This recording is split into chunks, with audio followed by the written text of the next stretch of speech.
ಮಾಘ ಹುಣ್ಣಿಮೆ ಕೇವಲ ಒಂದು ಹುಣ್ಣಿಮೆಯಲ್ಲ, ಇದು ಭಾರತದ ಜ್ಞಾನ ಪರಂಪರೆಯನ್ನು ನೆನಪಿಸುವ ಪವಿತ್ರ ದಿನ. ಅದಕ್ಕೆ ಈ ದಿನವನ್ನು ನಮ್ಮ ಪೂರ್ವಜರು ಭಾರತ ಹುಣ್ಣಿಮೆ ಎಂದು ಕರೆಯುತ್ತಾರೆ. ಪುರಾಣಗಳ ಪ್ರಕಾರ ಮಹಾಭಾರತದ ಕರ್ತೃ ಮಹರ್ಷಿ ವೇದವ್ಯಾಸರು ದ್ವಾಪರ ಯುಗದಲ್ಲಿ ಅವತರಿಸಿದ ದಿನವೇ ಮಾಘ ಮಾಸದ ಹುಣ್ಣಿಮೆ. ಮಹಾಭಾರತ ಯುದ್ಧಕಥೆ ಮಾತ್ರವಲ್ಲ, ಅದು ಧರ್ಮ, ಕರ್ಮ ಮತ್ತು ಜೀವನದ ದಾರಿ ತೋರಿಸುವ ಶಾಸ್ತ್ರ. ಹುಣ್ಣಿಮೆ ಎಂದರೆ ಪೂರ್ಣತೆ, ಮಾಘ ಮಾಸ ಎಂದರೆ ತಪಸ್ಸು.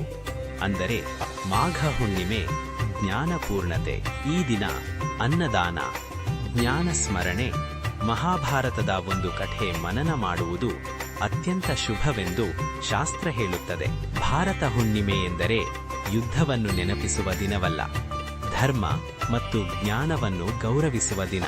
ಈ ಮಾಹಿತಿ ನಿಮಗೆ ಇಷ್ಟವಾದರೆ ಲೈಕ್ ಮಾಡಿ, ಶೇರ್ ಮಾಡಿ ಮತ್ತು ಆಸ್ಟ್ರೋಜ್ಯೋತಿ ಫಾಲೋ ಮಾಡೋದನ್ನು ಮರೆತಿರಬೇಡಿ.